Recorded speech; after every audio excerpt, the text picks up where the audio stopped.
क्या हाल है? ठीक हो? तकरीबन अच्छा देखो यार, इतना बड़ा हाल है, इनकी बुकिंग था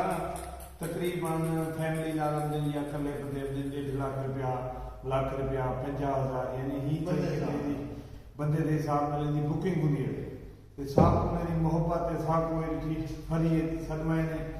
उन्हें दा प्यार है, साहब को आखने तू आमने वीडियो बनाने फैन है अपने बड़े ते ये लाइक कमेंट ते फॉलो लाजमी करे हो दे भी पता क्या है आज पहली दफा ही करने भी कराची से 35 किलोमीटर दूर है लोकेशन तो बाद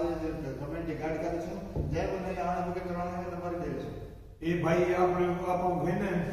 मने जैसे बे मेरे नाम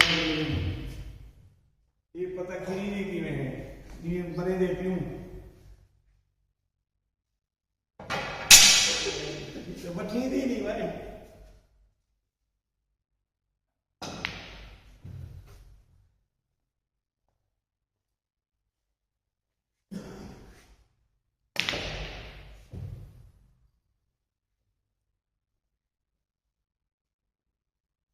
इनको पाओ इनको वैसे